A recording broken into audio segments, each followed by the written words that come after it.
Sure this is the right place? Yeah, man, you think I'd tell you the wrong place? Hey. You think I want to go to the wrong place? Hey, just trying to be professional. I mean, I just don't see the difference between frozen yogurt and ice cream. Well, one's got cultures. That makes it a yogurt. I get it's supposed to, but I just feel like it actually does. No, it does. It's got cultures. It makes it a yogurt. I mean, soft serve, I understand.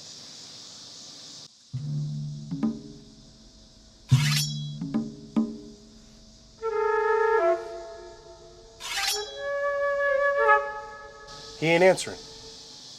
You ready? Ready. Nobody move! Sit down! Don't you! Hey, man. We're cool. Stay right where you are. Try to relax. Hey, come on. Hey, come on. Hands on the table. Just relax a little bit, all right? Just don't shoot, man. All right? Just Hey, don't little shoot. fella. Hey. We're cool. Okay. Just chill, okay? All right. What you doing, Brett? Just eating a snack.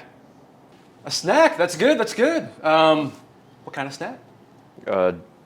Pretzels. Pretzels. What kind of pretzels? Dot's pretzels. I do love myself some artisan pretzels. Where are they from, Brett? Academy Sports and Outdoors. Academy Sports and Outdoors. Well, that's great. Now, I personally have never been to an Academy Sports and Outdoors. We don't have one in my area, but I'd love to go sometime. Vincent, you ever been to an Academy Sports and Outdoors? Nope, never been. Brett, do you mind if I have some of your delectable pretzels? Dude, Can I have some? sure.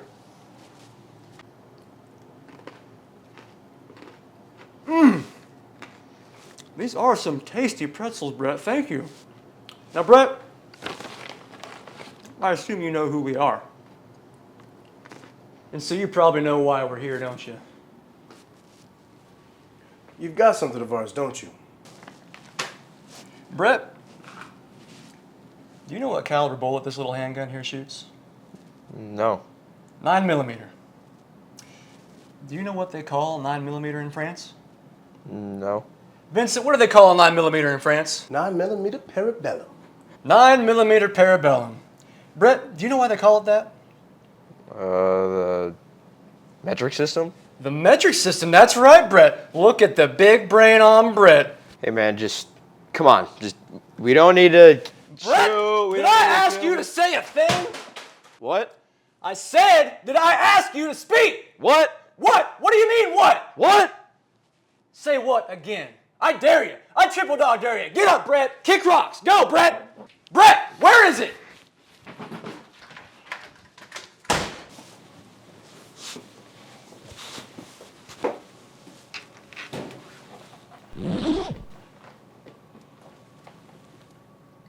Vincent, we happy? Vincent, we happy? Oh, we happy.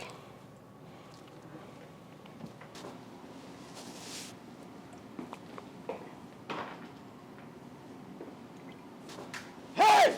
Ah!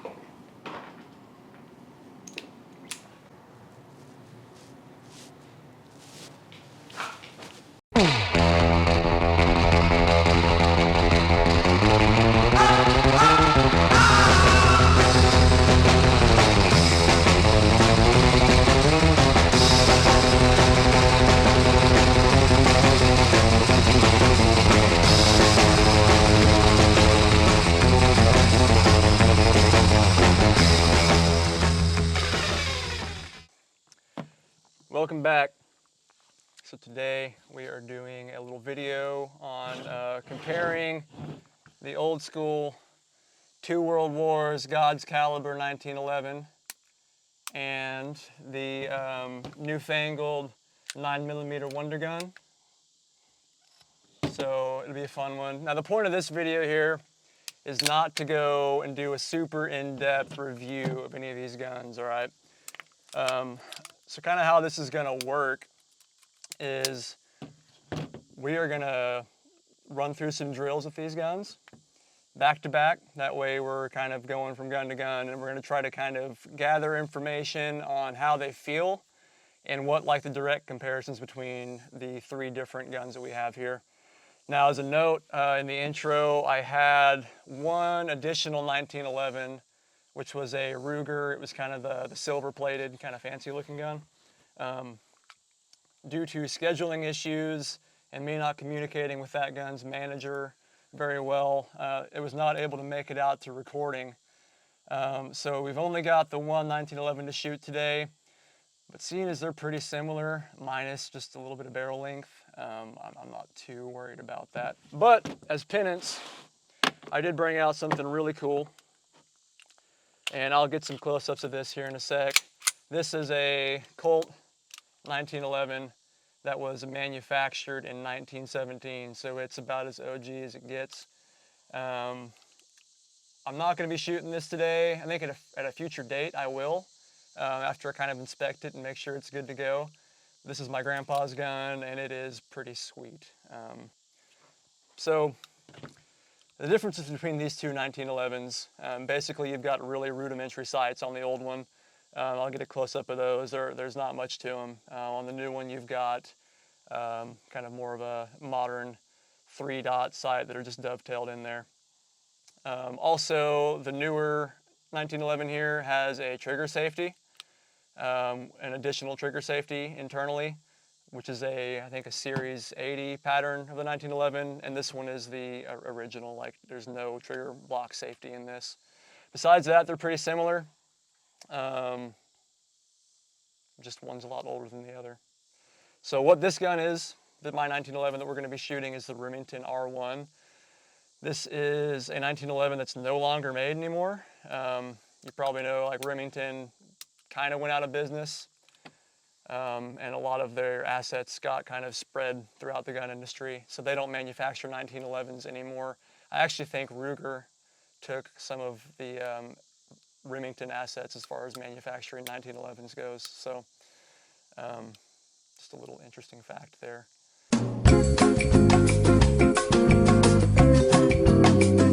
Would you like to tell us about your guns here? Yeah, man. We'll start off with the Staccato C2, 2011, a little bit of the new age model of 2011 guns. This is the 3.9-inch barrel. I'd like to think this one is my baby, manufactured especially for me.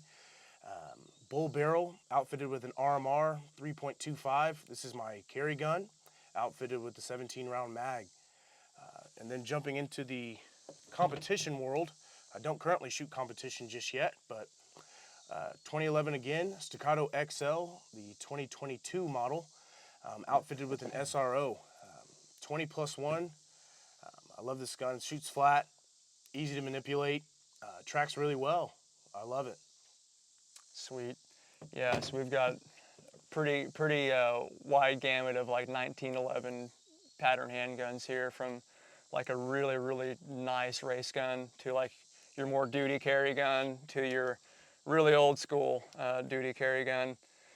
Now, I'll be the first to admit, like, I'm not like the hugest 1911, 2011 fan. I can really, really appreciate what they are, because they are, I mean, they're very cool guns. I'm kind of more of like a Glock and CZ guy myself, but shooting guns like this, full metal frame and all that, with that just crisp trigger, it's really fun. So I wanted to get these out here since we had a couple of examples of this particular pattern of gun and just kind of compare them. So we're going to run through a couple drills here in a second, and those drills are, I mean, I can remember them. I'll remember them off the top of the dome here. So we're going to do a 10-round group at 10 yards. We're going to clear a tree. So we're going to try to go up, down. We're going to go transition side to side and then back on some steel targets, a bill drill, and then we're going to hit a 20, what do you think that is, 50 yards? 50-yard target out there? For you gun tubers out there, that's probably at least 50 yards. At least 50. Yeah, it's pretty far. So we're going to run through all those and then talk about our impressions of each gun. So let's go do that now. All right, let's see what you can do. Take it away. It was a teenage wedding and the old folks wished them well. You could see that Pierre did truly love the mademoiselle.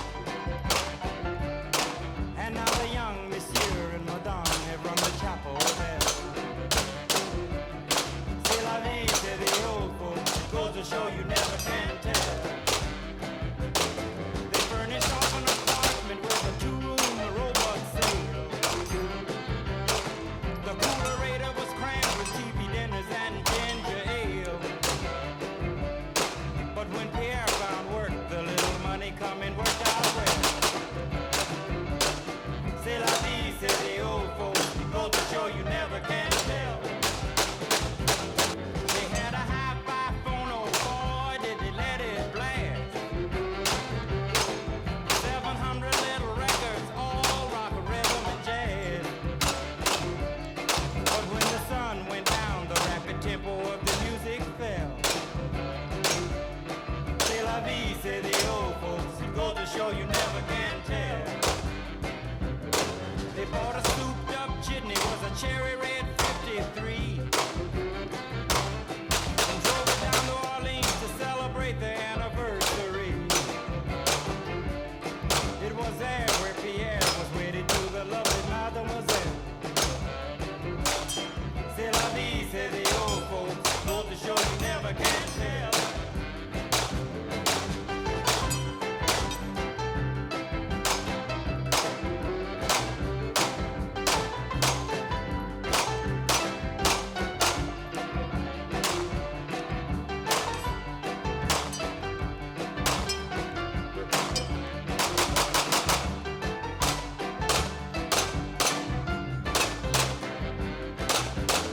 They had a teenage He's got some kick. and the old folks wished them well.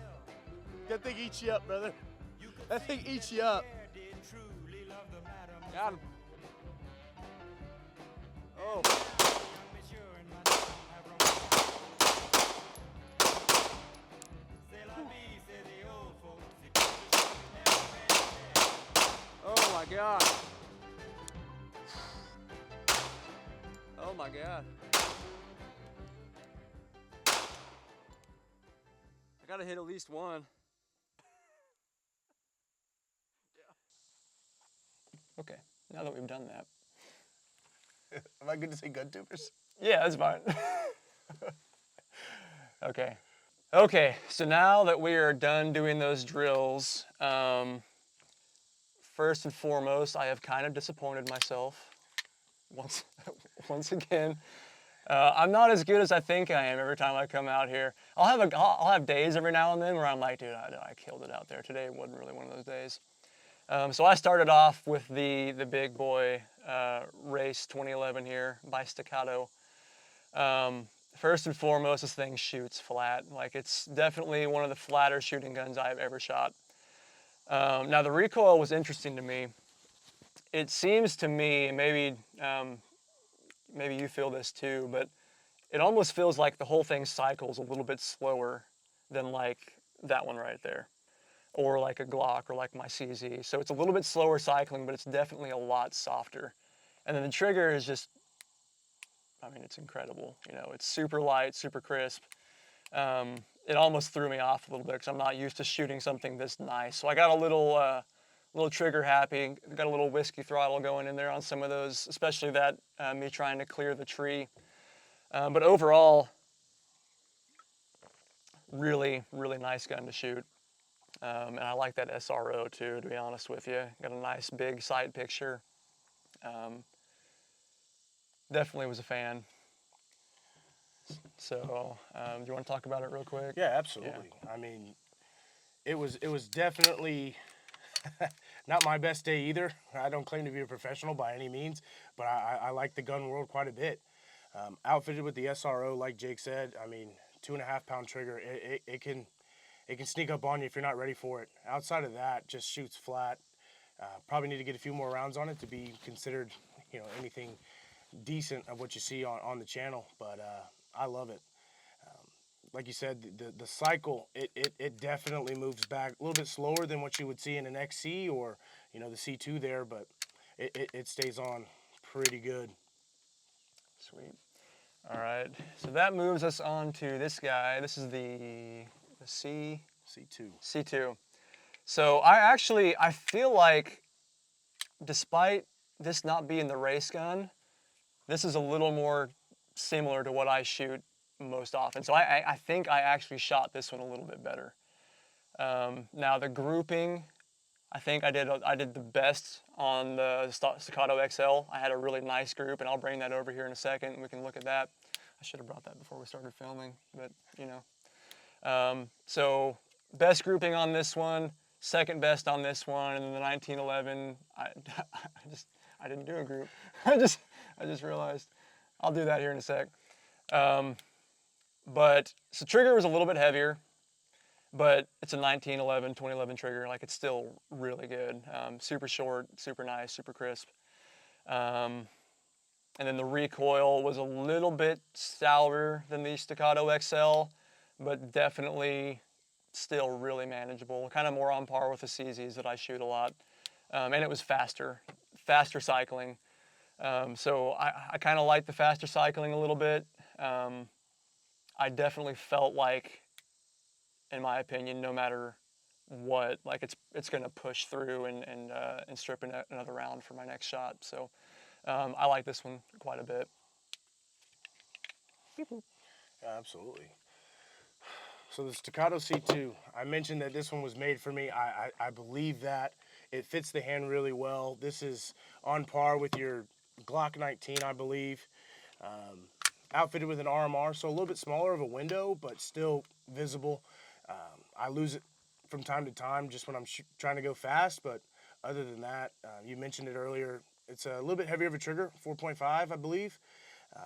Fact check me if you'd like, but tracks well.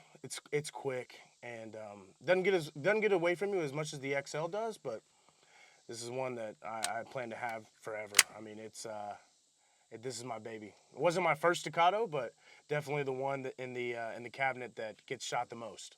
Yeah, if I had to choose a Staccato for me, that'd probably be the one right there.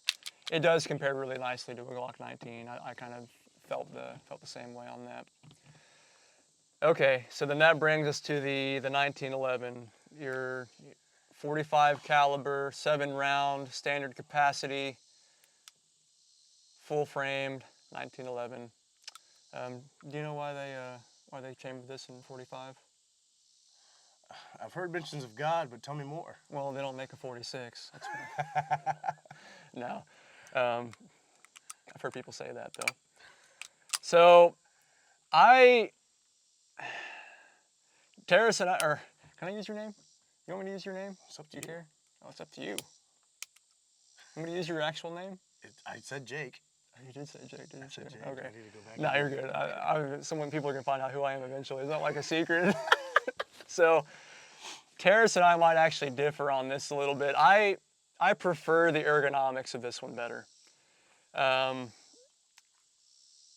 It feels better in my hand. That's really all I've got to it. Maybe it's just because the Staccato, the controls are maybe a little bit bigger.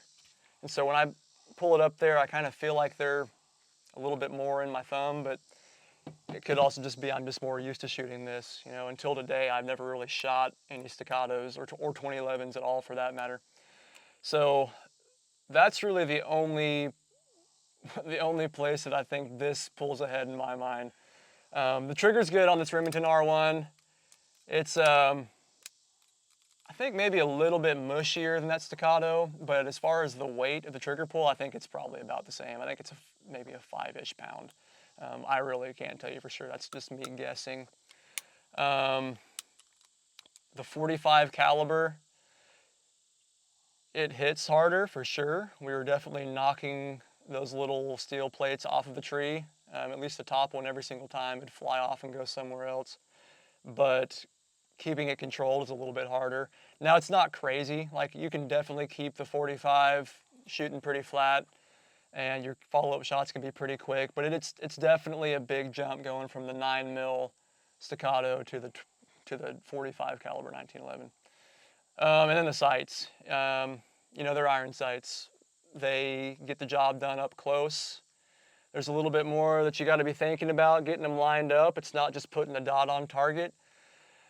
They work.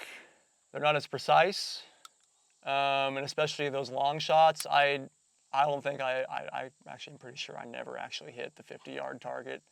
The 45 drops pretty fast, and with the front sight post being basically the same size as that plate down there, I just wasn't able to hit it. I was dancing all around it, but never quite hit it. I think that's all. Oh, and capacity.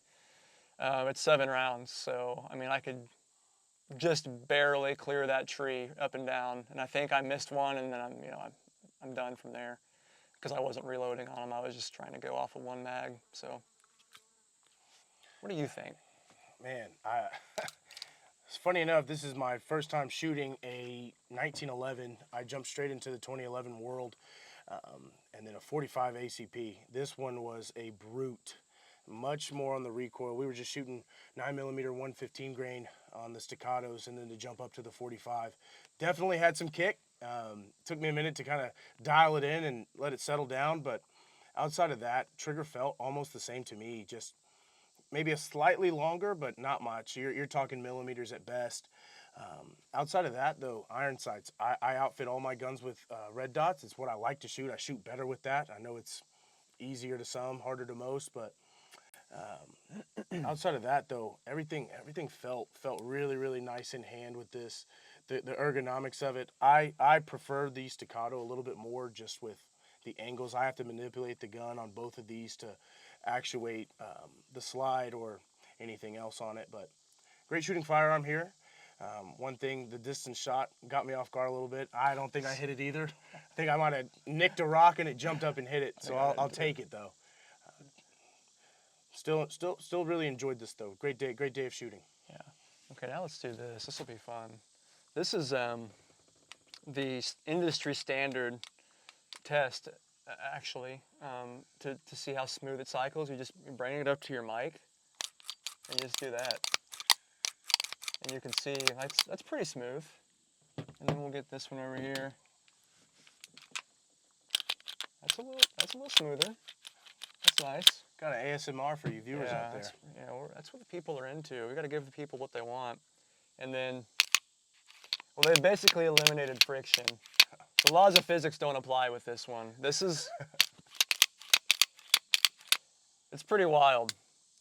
And all that to say, staccatos, I mean, you can't really get a whole lot better as far as craftsmanship and just tolerances go. I mean, they're engineered well. They're very precise. They're very smooth. And honestly, the Remington R1, for being a $700-ish 1911, it's really not bad. It's they've been making these forever, so I'd hope they'd figured it out by now. I mean, Remington got one of the first contracts back in the day for manufacturing the 1911 for Colt, so they've been doing it a little while. Man, let's see what else. We got any other thoughts? Okay, so we did our 10-round groupings on these, and they are as follows. I'm gonna lift this up real quick. So Terrace, here's your XL group. That is pretty good, I'd say. Yeah, one outside the ring walked away from me just a little bit. With that light of a trigger, it can pull left a little bit if you're not on par with your gun fundamentals there. Yeah, and once again, I've been testing it on just a circle about the size of my hand, so we're really pushing the boundaries of science with that. Terrace's C2. Yeah, I was pretty happy with this. I think we were about 10 yards away for this. Not the best of the best, but still better than the 1911 just a touch. Yeah. Here's Terrace's 1911 group, the 45. I think I walked that first one again. Just getting used to that 45 caliber, it was hefty. Yeah. Okay, and here is my grouping with the XL Staccato. That's honestly one of the best groupings I've ever done. That is like 10 yards. It's 2 inches from top to bottom here, and maybe 1.5 inches across. That's a pretty decent group, and I'll get a close up of this in here in a second. I just felt really confident placing shots on that one. The C2. C2. C2. It looks like a Z. That's throwing me off. Pretty good grouping. I was shooting a little bit low. I think what I found myself doing, and I did it here on this one too, is after my first shot hit, that became my point of aim. So I kind of was shooting myself in the foot a little bit, not literally, but you know what I mean. Still a pretty decent group, about 3 inches, I'd say. I'm decently happy with that. And then my 1911 group also was not the best. Same deal. I think my first shot hit about right here, so then immediately without thinking, I brought all of my other shots over there too. So my spread was not fantastic. I wouldn't have been winning any of those world wars with that gun, I guess. So Yeah, so we'll start it off with the XL.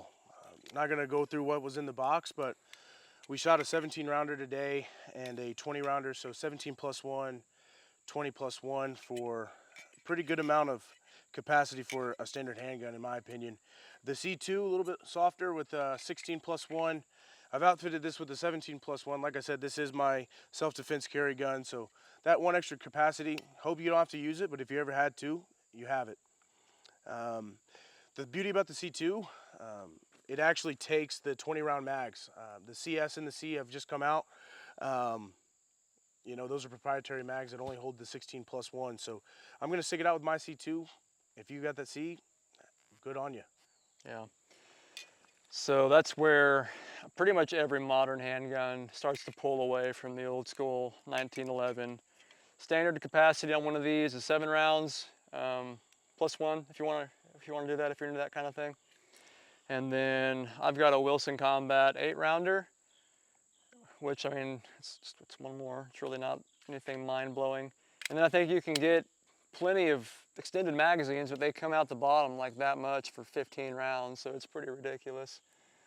I mean, it's one of the main downfalls of the 1911, honestly. Just capacity and weight with that 45 in there, so I think that's it. Good. Got anything else? No, I think that's it. Yeah, well, thank you. Thanks for watching. Appreciate you.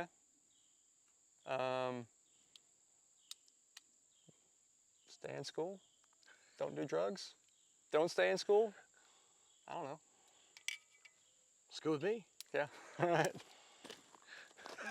You want to shoot a, is that your real outro? I think it's gonna be the real outro. All right. I was gonna leave it at that. Just standing there looking Yeah. at you.